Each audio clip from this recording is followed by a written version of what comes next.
Bonjour les investisseurs, j'espère que vous allez tous bien. On est parti pour une nouvelle vidéo publication de résultats. Aujourd'hui, les T2 de LVMH.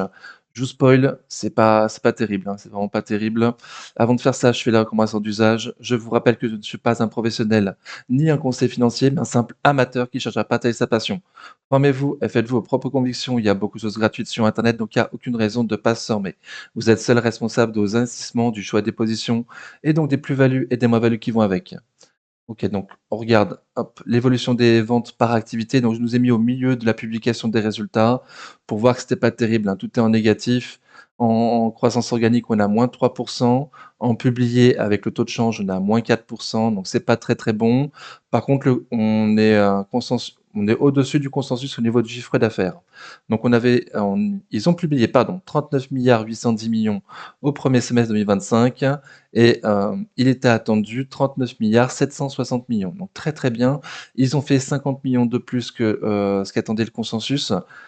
Donc c'est voilà, ils ont fait mieux que le consensus. C'est un peu mieux. C'est un petit peu l'épaisseur du trait à ce niveau-là, mais au moins c'est au-dessus. Donc très bien. Par contre, bon, bah, c'est toujours pas bon, hein, c'est toujours en négatif. Donc on va regarder ça secteur par secteur. On a 5 secteurs sur LVMH. Le plus gros, c'est mode et maroquinerie. Donc ils sont à -7 en croissance organique, -8 à cause du taux de change. Donc c'est vraiment pas bon par rapport au premier semestre 2024. Le deuxième secteur du groupe, c'est la distribution sélective, donc notamment Sephora. On est à +2 en organique, donc très, très bien. C'est ce qui tire le groupe ces derniers trimestres, hein, Sephora. En croissance publiée, on est à 0 à cause du taux de change, certainement. En troisième secteur du groupe, on a montres et joaillerie. Donc là, on a 0 de croissance organique et à cause du taux de change, on est à -1. Le quatrième secteur du groupe, les parfums et cosmétiques, on est à 0 de croissance organique et -1 en publié à cause du taux de change. Le dernier secteur du groupe, les vins et spiritueux, donc là où ça va pas bien du tout ce dernier trimestre, hein, -7 de nouveau en croissance organique et -8 en publié à cause du taux de change. OK. Donc pour moi, le gros point noir, c'est quand même, il y a très peu de plus, hein. Le seul plus, c'est la distribution sélective et le côté positif a été effacé à cause du taux de change et surtout le premier secteur du groupe, un mode et maroquinerie qui tenait plutôt bien, jusqu'à présent, hein. Ça baissait un petit peu, mais on était entre 0, -2, là, carrément -7. Donc c'est quand même une grosse baisse. Bon, c'était ce qui était prévu, par le management. Il avait bien prévenu les analystes, donc on est quand même publié au-dessus du consensus, mais c'est quand même pas terrible. En après-marché, on a combien? On est pratiquement flat sur LVMH en après-marché, donc la publication a pas l'air terrible.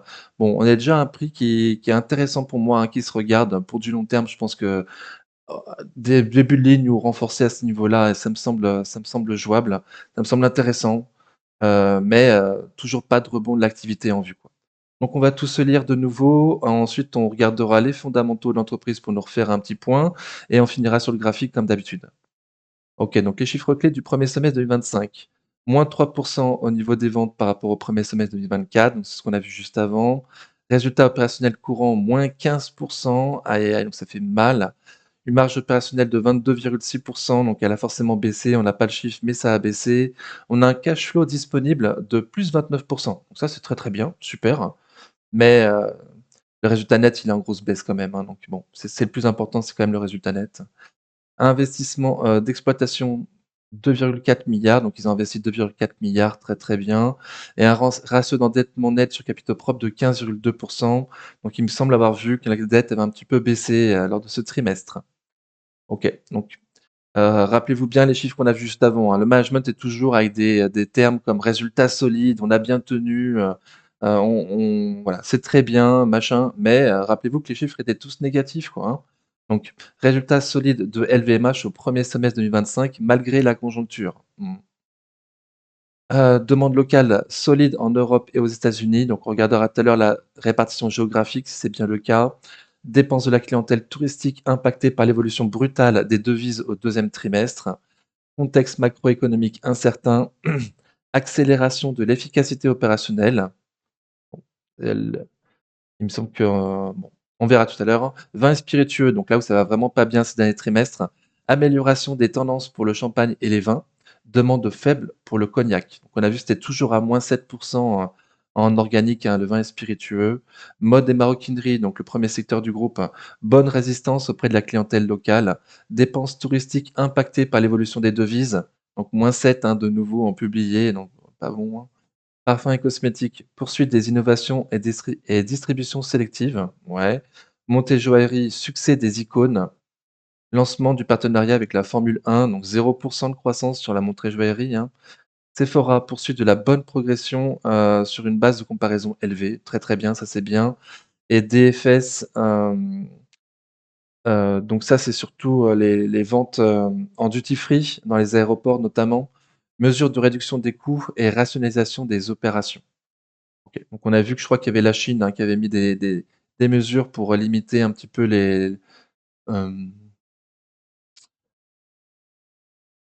les ventes dans les aéroports en duty free, quoi. OK. Donc des revue des groupes d'activités. OK. Vin et spiritueux, -7. Ré recul des ventes de 7% en organique et résultats opérationnels courants en recul de 33%. Aïe, aïe, aïe. Donc les ventes de -8%, -7% en organique, mais il y a le taux de change qui rajoute 1% de moins. OK, donc c'est pas bon. Résultats opérationnels courants, -33%, donc une marge opérationnelle à 20%, donc qui tire les marges du groupe, par le bas, hein. On a vu tout à l'heure, marge opérationnelle du groupe à 22%. OK, donc le spiritueux, ça va toujours pas mieux. Progression du champagne au deuxième trimestre, faiblesse de la demande de cognac, poursuite de la maîtrise des coûts. Et en parlant du cognac, on avait vu du coup que Pernod Ricard et Rémy Cointreau avaient trouvé un accord avec la Chine, sur le prix de vente de leurs produits pour éviter les taxes à l'importation, mais on n'a pas eu la news, sur, LVMH, hein, par rapport à ça. C'est un peu dommage. Champagne, vente de champagne et vin +2% en organique. Très, très bien. Amélioration des tendances aux États-Unis et en Europe au second trimestre. Moët et Chandon, à nouveau champagne officiel de la Formule 1. Lancement mondial d'une collection Moët et Chandon en édition limitée en collaboration avec Pharrell Williams. Heu, donc c'est le designer des produits, masculins, chez Louis Vuitton, Pharrell Williams, il me semble. En plus d'être un chanteur et producteur, de musique connu. Bonne performance des rosés de Provence. OK. Vente de cognac et spiritueux, -15% en organique. Incertitude liée aux menaces de tensions commerciales pesant sur la demande de cognac aux États-Unis et en Chine. Nouvelle communication pour Glenmorangie, mettant en scène Harrison Ford et les artisans de sa distillerie. Innovation prometteuse pour la vodka Belvédère et le rhum éminente. OK. Mode et maroquinerie, donc le premier secteur du groupe, hein, celui qui normalement tire le groupe, hein, avec Sephora. Mode et maroquinerie, recul des ventes de 7% en organique et résultats opérationnels courants en baisse de 18%. Aïe. Donc les ventes de -8%, -7% en organique, mais avec le taux de change, ça fait -8 et résultats opérationnels courants, en baisse de 18% avec une marge opérationnelle de 34,7%. Donc les marges supérieures à la moyenne du groupe, hein, qui était de 22% tout à l'heure, marge opérationnelle, mais forte baisse quand même, hein, forte baisse, du résultat opérationnel. Alors, créativité continue et accent sur l'expérience client pour mode et maroquinerie, poursuite du développement qualitatif de la clientèle locale. Pour Louis Vuitton, un défilé spectaculaire de Nicolas Ghesquière et de Pharrell Williams. Nouvelle collaboration avec Takashi Murakami. Lancement réussi des produits iconiques. Nouveau bateau muséal à Shanghai, symbolisant l'âme du voyage de la maison. Et partenariat avec les grands prix de Formule 1 et avec le Real Madrid. Bon, bah, ça n'a pas suffi pour, tenir les ventes du groupe, hein. Christian Dior Couture, nouveau directeur créatif Jonathan Anderson. Présentation des dernières collections de Maria Grazia, Guiri et Kim Jones.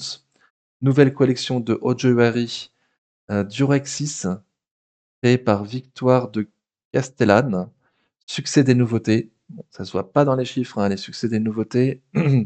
Pour l'Europiana, première exposition au musée d'art Pudong de Shanghai. Succès des produits icônes. Nouvelle matière d'exception, Royal Lightness. Pour la maison Céline, Michael Ryder, nouveau directeur artistique, développement de la ligne Triomphe. Pour la marque Loewe, arrivée de Jack McCullough et Lazaro Hernandez à la direction de la création, nouveau modèle en édition limitée pour les 10 ans du sac Puzzle. Pour Fendi, la marque Fendi, Lancement réussi du sac Mama Baguette. Mama Baguette, OK, très français. Animation autour du 100e anniversaire de la maison. Pour la maison Rimowa. Nouvelle valise créée en collaboration avec Rick Owens, je connais pas. Nouveau flagship à Londres, New Bond Street. Ok, donc un nouveau flagship à Londres pour Rimowa. Pour la marque Berluti, nouvel ambassadeur Victor Belmondo. Ah ouais. Pour incarner l'allure remarquable de la maison. Ok. Victor Belmondo alors. Excusez-moi, je vais juste voir si quand même Victor Belmondo, c'est un rapport avec Bébel. Acteur français, ah, il me semble que c'est ça, hein, c'est un fils de,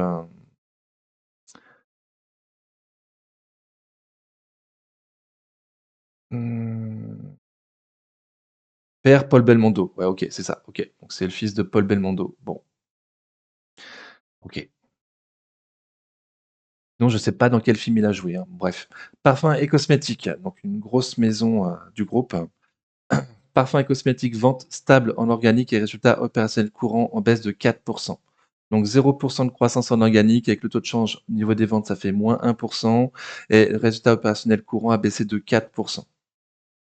Pour une marge opérationnelle à 10,4, donc qui tire les marges opérationnelles du groupe par le bas, hein, la moyenne étant à 22 comme on l'a vu tout à l'heure. Alors, innovation soutenue et maintien d'une distribution sélective. Pour les parfums Christian Dior, bonne résistance et leadership maintenu sur ces marchés stratégiques. Réussite du renouvellement de J'adore eau de parfum et du lancement de Dior Homme Parfum. Nouveau parfum Bois Talisman dans la collection privée. Succès des innovations en maquillage dans les gammes Forever, Dior Addict et Backstage. Et enrichissement des lignes de soins Prestige et Dior Capture. Ok. Pour la marque Guerlain, nouveauté Rosa Verde chez Aqua Allegoria. Ok, un parfum. Lancement de Pêche Mirage dans la haute parfumerie, euh, l'art et la matière. Pour les parfums Givenchy, bonne performance de l'interdit. Nouveau fond de teint Prisme Libre Glow Serum Foundation. Ok. Pour la marque Benefit, lancement de Mighty Fine Brown Pen, crayon innovant à triple pointe. Et succès continu du mascara Bad Gal Bounce. Ok.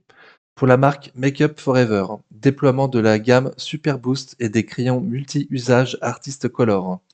Pour la maison Francis Kurkdjian, nouvelle création Kurki et réédition d'une collection exclusive My Very Intimate Parfum.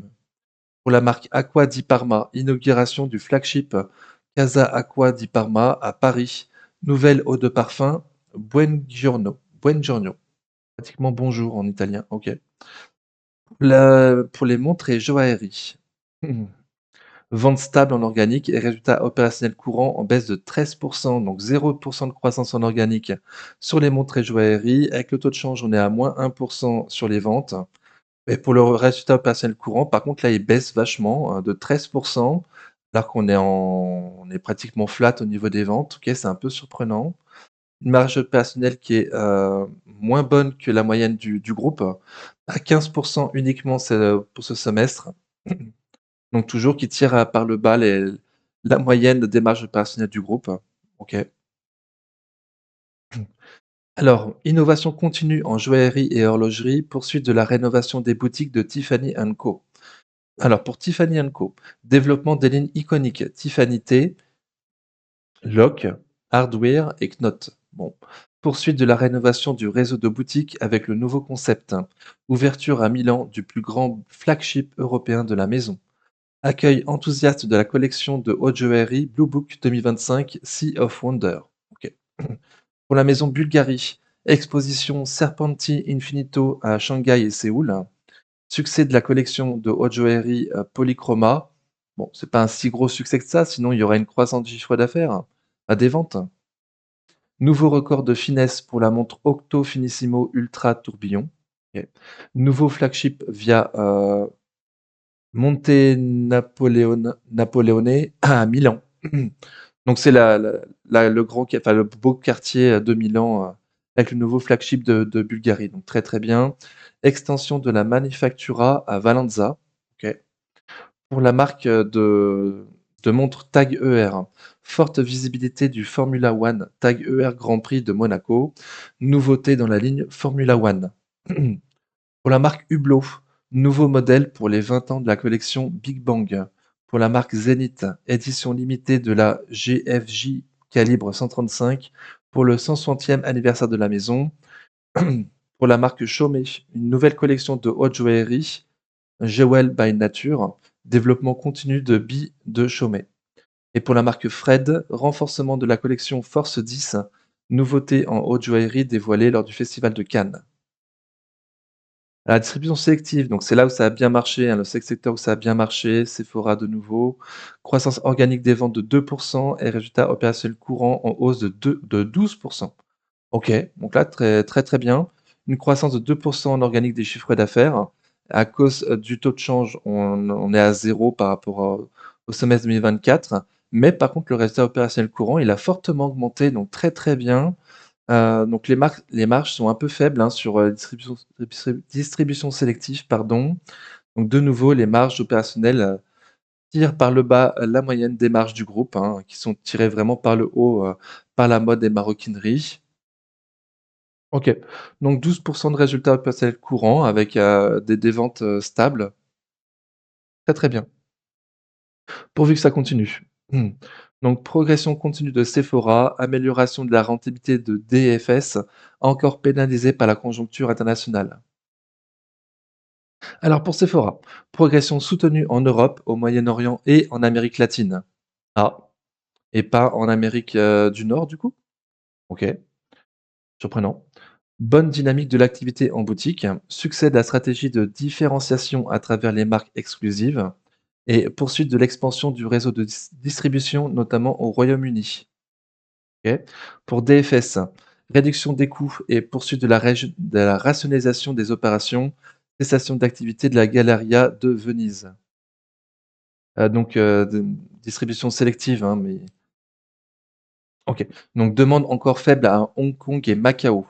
Bonne performance au Japon, notamment dans la Galleria, d'Okinawa qui célèbre ses 20 ans. Pour le bon marché, donc le marché, de luxe à Paris, concept exclusif différenciant et offres variées, soutenant la croissance des ventes. Riche programmation culturelle avec les expositions, La Serpent, par l'artiste brésilien Ernesto Neto. Je t'aime comme un chien. Et OK, et tout beau et tout bronzé. Bon. Mise en place d'une gouvernance commune pour la Samaritaine et le bon marché. C'est tout ce qu'ils nous disent. Donc les chiffres consolidés, donc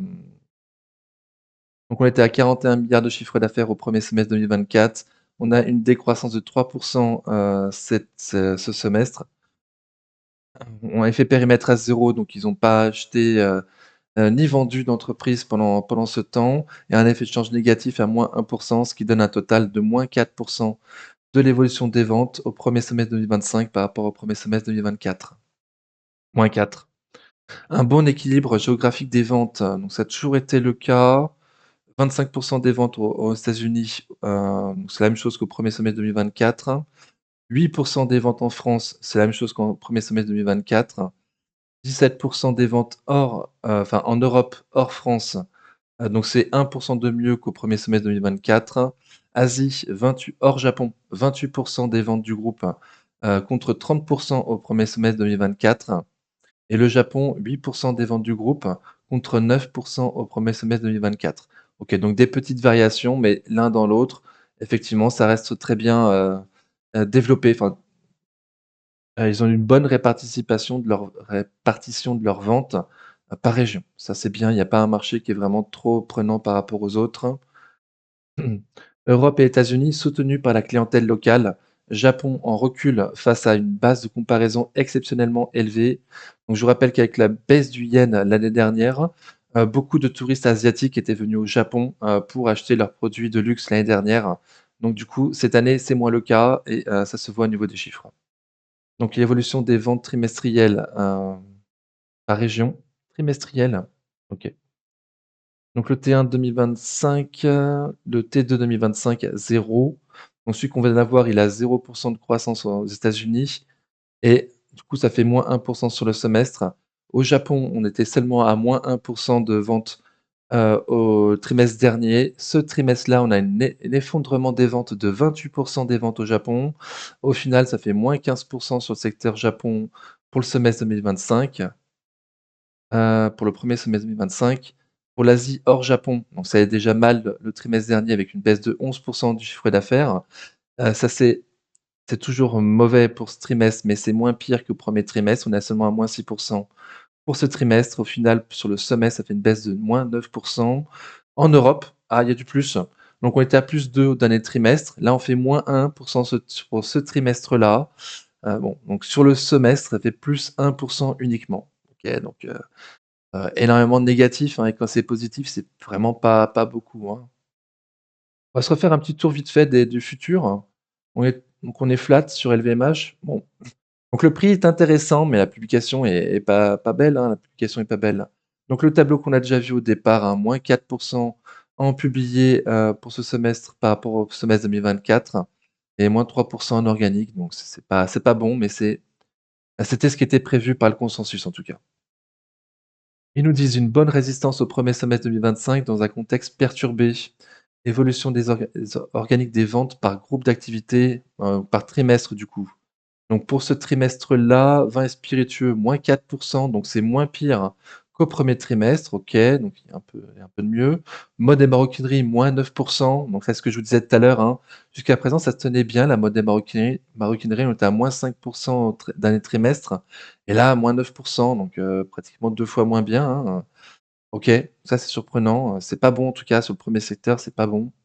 Parfums et cosmétiques, on est à +1 au T2 2025 alors qu'on était à -1 au T1 2025 et donc il y a eu du mieux quand même sur ce trimestre-là et montres et joaillerie, on est à 0 comme le dernier trimestre. Distribution sélective, +4, très, très bien alors qu'on était à -1 au dernier trimestre. OK.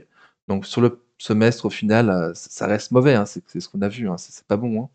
Mais il y a quand même un peu plus, pour ce deuxième trimestre qui est et là, il y en avait absolument aucun au premier er trimestre. Ah, dommage pour cette côté mode et maroquinerie là qui gâche tout, hein, sinon, ça repartait un peu dans le bon sens. Mais là, mode et maroquinerie, -9, ça fait un peu mal quand même, hein. Donc une marge opérationnelle courante de 22,6 qui reste au-dessus du niveau, d'avant covid. Alors qu'est-ce qu'ils nous disent? Les vins et spiritueux par rapport au premier semestre 2024 sont en baisse de 33. Le résultat opérationnel, pardon, donc là, on est sur le résultat opérationnel. Jusqu'à présent, on regardait le chiffre d'affaires. Donc au niveau du résultat opérationnel, -33 entre le premier semestre de 2024 et le premier semestre 2025, donc c'est énorme. Mode et maroquinerie, le premier secteur du groupe de nouveau, hein, -18, donc c'est vraiment énorme, par rapport au premier semestre 2024. Parfums et cosmétiques, on a -4. Montres et joaillerie, on a -13 et le seul secteur qui s'en sort, c'est la distribution sélective, hein, surtout Sephora, où ils créent beaucoup de nouveaux magasins, donc ça se passe bien, très, très bien. Au final, on est quand même à -15 de marge opérationnelle, par rapport au premier semestre 2024, donc ça fait un peu mal quand même, hein. On va voir les chiffres tout à l'heure, la marge nette aussi a largement baissé, hein. Le résultat net est à -22 ce semestre par rapport au premier semestre 2024, donc c'est vraiment pas bon, hein. Des ventes en baisse de 4, des marges brutes en baisse de 7, un résultat opérationnel courant en baisse de 15. On a ah, on a moins de charges, exceptionnelles qu'au premier semestre 2024. Bon, très bien, mais au final, on a quand même un résultat opérationnel en baisse de -15, hein, donc c'est pas bon. On a un résultat financier de +71, donc ça, c'est bien. Impôt sur les bénéfices de -6. Bon, bah, normal, hein, ils ont moins de chiffre d'affaires, ils payent moins d'impôts. Enfin, ils gagnent moins d'argent, ils payent moins d'impôts, donc normal. Mais un résultat net avant, part des minoritaires à -22, hein, donc c'est quand même une énorme baisse. Bon, c'est séquentiel, le luxe, ça reste cyclique. Voilà, on sort d'un cycle qui était vraiment très, très, très haussier, très, très beau. On est beaucoup en avoir bien profité et là, bon, bah, ça se normalise comme on dit, hein. Moi, je suis confiant pour que ça reparte dans les prochaines années, mais là, toujours pas de rebond, en vue lors de cette publication, en tout cas. Évolution organique du résultat personnel courant, bon, ce qui on l'a déjà vu, hein, -15. Est-ce qu'il y a vraiment besoin, donc il y a un gros effet de enfin, il y a un effet de change, négatif, ouais. Surtout la croissance organique qui est en grosse baisse, hein, surtout, hein. Les résultats financiers, le coût de la dette, c'est mieux qu'avant. OK, donc ils ont moins de dettes. Il me semble qu'ils ont réduit un petit peu leurs dettes, donc ils payent moins de coûts pour, financer cette dette. Intérêt des dettes locatives, -37. Là, j'avoue, je comprends pas trop, donc je passe. Coût des dérivés de change, -17. -17. Coût des dérivés de change. OK. Je comprends pas non plus, donc je passe. Effet des réévaluations des investissements et placements financiers. OK, bon, bah, du coup, je ne comprends pas ce tableau, hein. Je suis désolé. On a vu le résultat net tout à l'heure, hein, c'est quand même clair, hein, c'est négatif. Une structure financière solide. Baisse des immobilisations incorporelles en raison principalement des effets négatifs de la revalorisation des engagements d'achat d'intérêts minoritaires et de l'évolution des devises. OK, bon. Hausse des investissements nets d'exploitation plus que compensée par les effets négatifs des devises. Hausse maîtrisée des stocks en lien avec l'activité. Effet négatif élevé des devises. Le taux de change de nouveau. Mais bon, ils vendent moins, donc forcément leur marge baisse, hein, et le taux de change, c'était que -1. Donc c'est quand même pas non plus grand-chose par rapport à la baisse des ventes en organique, quoi, hein. Bon. Baisse des capitaux propres en raison des effets négatifs des devises et des achats d'actions LVMH compensés en partie par le résultat net de dividendes. OK, bon. Un cash flow disponible de 4 milliards d'euros, donc ça, on a vu que c'était en plus par rapport au premier semestre 2024 tout à l'heure. Bon, je vais pas détailler le tableau en détail. On a un cash flow, de 4 milliards alors qu'il était seulement de 3,1 milliards au premier semestre 2024. Donc ça, c'est bien, le cash flow est positif. Et le cash flow est un peu mieux qu'au premier semestre 2024. Je crois que c'est l'une des seules choses qui est mieux par rapport au premier semestre 2024, donc super. Un ratio d'endettement net sur capitaux propres de 15,2. Donc là, on voit la variation, depuis 2022. On était à 21 en 2022 et là, on est passé à 15. OK. Bon, donc ça baisse un petit peu, hein. Ils s'étaient endettés, pour acheter un petit peu, Tiffany, mais surtout pour profiter des taux, à 0 quoi, donc très, très bien. Très bon endettement. Acompte sur dividende de 5,50 € mis en paiement le 4 décembre 2025. La conclusion, pour les perspectives 2025, ah, j'ai pas le mot du management? Attendez, hop, hem,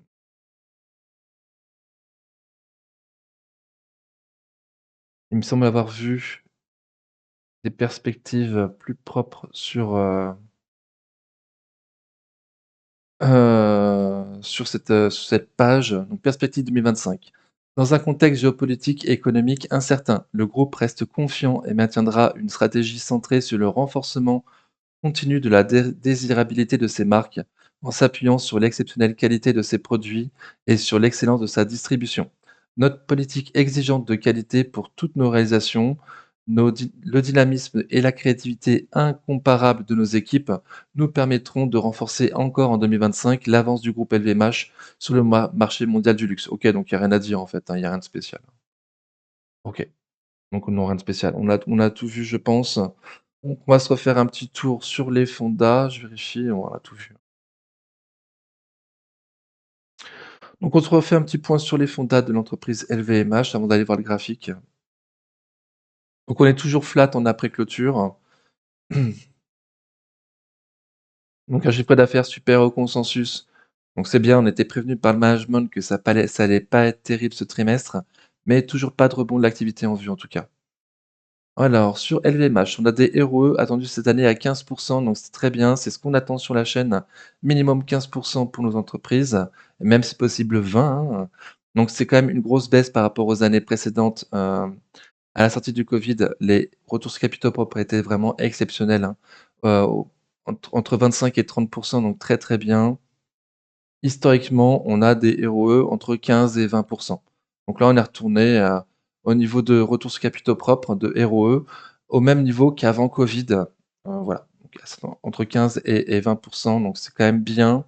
Ça reste le top, des entreprises mondiales, mais on n'est plus aux 20 qu'on a eu, après covid.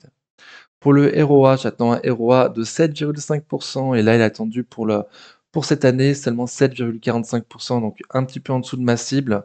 Historiquement, ça a toujours été au-dessus de ma cible, hein, sauf lors du covid, mais sinon, 2015-2016, LVMH était en dessous de la cible des 7,5 de retour sur total d'actifs, hem, mais depuis ça allait bien mieux et là, cette année, de nouveau une baisse. Bon, je vois que les analystes estiment qu'il y aura un rebond l'année prochaine, donc on verra. Au niveau de la marge nette, on a 13,4 de marge nette sur la chaîne, enfin, pardon, sur, 2025 attendu. Donc c'est au-dessus des 10 qu'on attend sur l'entreprise européenne, donc très bien. Historiquement, ça a toujours été le cas. Oui, ça a toujours été au-dessus de 10 au moins depuis 10 ans, donc très, très bien et évidemment, c'est en retrait par rapport aux marges nettes qu'on avait, post-covid. OK, donc ça se normalise de nouveau. D'après les analyses professionnelles, le point bas, c'est cette année sur LVMH et ça devrait repartir à la hausse, la marge nette pour les prochaines années. Donc c'est que projection pour l'instant. En tout cas, les analystes ont l'air de penser que cette année, c'est le point bas, de l'activité d'LVMH et dans les prochaines années, ça devrait remonter. Au niveau du ratio, dette sur EBITDA, donc il ne faut pas dépasser les 2, c'est ce qu'on aime sur la chaîne et là, on est bien, on est à 1,14. Donc historiquement, voilà, il y a jamais eu d'endettement sur, LVMH. Là, ils ont fait une grosse acquisition avec Tiffany et en plus, les taux étaient vraiment très intéressants. Donc ça a un peu augmenté, mais voilà, mais il y a jamais de dette sur LVMH. Ils font beaucoup de cash flow, ils ont pas besoin de dette. Très bien. Dette sur flux de trésorerie, on est en dessous de la cible de la chaîne. La cible de la c Pardon. Sur la chaîne, on veut pas que le dette sur flux de trésorerie dépasse les 5 fois. Donc là, on est bien en dessous à 2,3 fois. Historiquement, ça a toujours été le cas. Voilà, la dette, c'est pas un problème sur LVMH. Au niveau du CAPEX, bah, tiens, on n'est pas en dessous des 5 de CAPEX sur LVMH, j'aurais cru. Donc LVMH n'est pas considéré comme étant CAPEX light, par Xavier Delmas. OK, bon, on est à 6,6, donc il faut investir dans l'entreprise LVMH pour garder ses parts de marché. Voilà, ça reste quand même un petit CAPEX. Et surtout que ces temps-ci, ils ont quand même beaucoup de travail à faire, surtout au niveau des boutiques de Tiffany et les créations des nouvelles boutiques pour Sephora. Donc c'est peut-être aussi un peu normal, qu'on ait un CAPEX au-dessus des 5. Bon, historiquement, ça a toujours été 5-6 en tout cas le CAPEX sur LVMH. Donc ça va. C'est un peu au-dessus de la cible, mais c'est rien de catastrophique.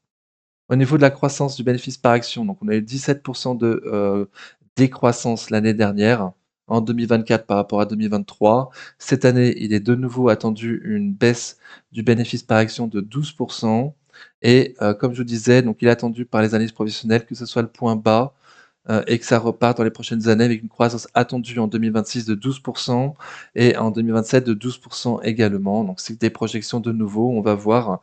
Mais a priori, d'après les analystes professionnels, eux, ils s'attendent à ce que ça soit cette année, le point bas de l'activité de LVMH. OK, au niveau du nombre de titres, on se fait reluer, sur LVMH, très bien. Le management achète régulièrement des actions pour les annuler, donc il y a de moins en moins d'actions en circulation sur LVMH, donc très, très bien. Donc ça reste une entreprise très qualitative. On est peut-être dans le fond du trou. On est peut-être dans le fond du trou. OK, au niveau de la valorisation, on en est où? Donc on a un PER aujourd'hui, estimé par rapport aux bénéfices attendus pour 2025 à 22 fois les bénéfices, donc un PER de 22. Historiquement, donc après le covid, ça se payait beaucoup plus cher, entre, entre 23 et 30 fois les bénéfices. Historiquement, avant le covid, c'était plutôt aux alentours de 20 à 25 fois les bénéfices avant covid. OK, donc les chiffres étaient exceptionnellement, bons après le covid, mais historiquement, ça se paye plutôt entre 20 et 25 fois les bénéfices. Donc là, on est retourné dans ce ratio, d'historique. OK, à 22 fois les bénéfices. Par rapport à la croissance, donc il a attendu une décroissance cette année, donc ça vaut pas le coup. On regarde quelques ratios de valorisation encore, capitalisation sur chiffre d'affaires. Donc aujourd'hui, ça se paye environ 3 fois le chiffre d'affaires attendu pour 2025. Historiquement, après Covid, ça se payait beaucoup plus cher et avant Covid, ce qui va m'intéresser, on se payait entre 2 et 3 fois le chiffre d'affaires. Donc on est retourné dans cette zone entre 2 et 3 fois le chiffre d'affaires aujourd'hui, ce qui était le niveau, d'avant Covid. OK, valeur d'entreprise sur EBITDA, on se paye 11 fois l'EBITDA aujourd'hui. Donc après Covid, ça s'est payé plus cher, hein, entre 13 et 18 fois l'EBITDA. Mais avant Covid, ça se payait entre 9 et 13 fois l'EBITDA. Donc de nouveau, on est retourné dans cette, cible, de valorisation aujourd'hui à 11 fois l'EBITDA, donc entre les 9 et les 13 qu'on avait avant, Covid. OK. Donc le marché a bien pris en compte que les années post-Covid étaient exceptionnelles. On est retourné au ratio de, valorisation d'avant Covid, qui me semble tout à fait, 1 légitime et 2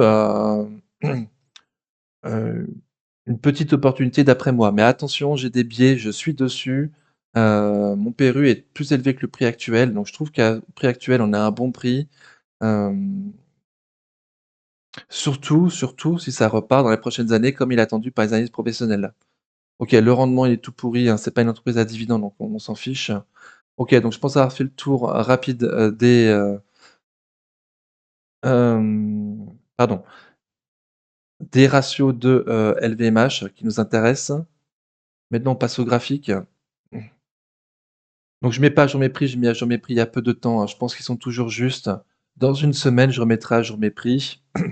Donc LVMH de long terme, ça donne ça. Donc j'ai une cible pour cette année à 538 € avec un PER juste étant à 24. Donc on a vu qu'avant Covid, ça se payait entre 20 et 24 fois les bénéfices. Donc j'ai pris un PER juste comme étant à 24 sur LVMH. À toi de faire ton propre travail et d'estimer à quel PER tu estimes juste LVMH. J'ai toujours une marge de sécurité par rapport au PER que j'estime juste parce que je peux me tromper, les attentes peuvent être revues à la baisse. Donc d'après mes 20 de marge de sécurité, on est en dessous de mes 20 de marge de sécurité pour l'année prochaine. Par contre, on n'est pas encore en dessous des 20 de marge de sécurité pour cette année. Bon, l'année est pratiquement finie, hein, en tout cas boursièrement, il reste 5 mois. L'année, boursière est pratiquement finie pour LVMH. Une maximum d'investisseurs vont commencer à se focaliser par rapport au prix, de 2026. OK, donc on a rebondi récemment sur une grosse zone, à les 440 € sur LVMH, dont on avait bien sûr parlé avant sur la chaîne, hein, 437-440. Donc on a été en plein dessus. Ensuite, il y a eu un petit rebond avant la publication des résultats. Voilà, donc rebond sur les 440, le haut du support, hein, sur LVMH et ensuite petite consolidation avant les résultats. Donc là, on a vu que le post-market, le prix après clôture sur LVMH était plutôt stable. Donc parce que c'était ce qui était attendu par le consensus, hein, il n'y a pas eu de surprise par rapport au consensus, donc ça c'est bien. Par contre, toujours pas de reprise de l'activité, donc pour moi, on a un prix intéressant. On pourrait retourner sur le support des 440 € et s'il casse le support plus bas, bon, j'ai les 420, mais surtout les 400 € et en dessous des 430 €, on aura 20 de marge de sécurité par rapport au prix juste estimé pour cette année sur LVMH, en sachant qu'il a attendu une croissance l'année prochaine.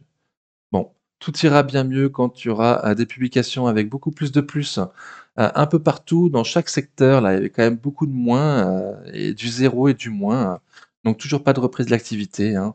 Pour moi, de nouveau, on a un prix intéressant. Nous retourner sur les 440 €. Au nord, si le marché veut bien le prendre, moi je serais quand même un peu surpris, hein. Je m'attends plutôt à une latéralisation, et que le marché enfin le cours de bourse se reprenne lorsqu'on aura des publications qui nous montreront qu'il y a du mieux. On a vu, les ventes par trimestre, il y avait un peu de mieux, sur le trimestre, sauf, et c'est un gros point noir, sur la mode et maroquinerie, hein, le premier secteur du groupe, qui vraiment, a beaucoup chuté, ce trimestre, alors qu'il se tenait plutôt bien, jusqu'à présent, quoi. Donc à surveiller que ça s'aggrave pas sur la mode des maroquineries, le secteur le plus important du groupe avec la plus grosse marge opérationnelle, donc le plus gros contributeur de bénéfices pour l'entreprise. Voilà, c'était assez surprenant, mais au final, on a fait le chiffre attendu par le consensus, voire légèrement au-dessus. OK, donc de nouveau, pour moi, latéralisation, sinon 404, 420, 400 et si je me trompe, pardon, on ira combler un gap à 571,30 €, et repasser au-dessus des M200 jours. Donc à suivre. Merci de mettre en commentaire du coup ce que vous avez pensé de ces publications. Votre avis m'intéresse beaucoup. N'oubliez pas les pouces avant de partir et en attendant la prochaine vidéo, prenez soin de vous. Ciao.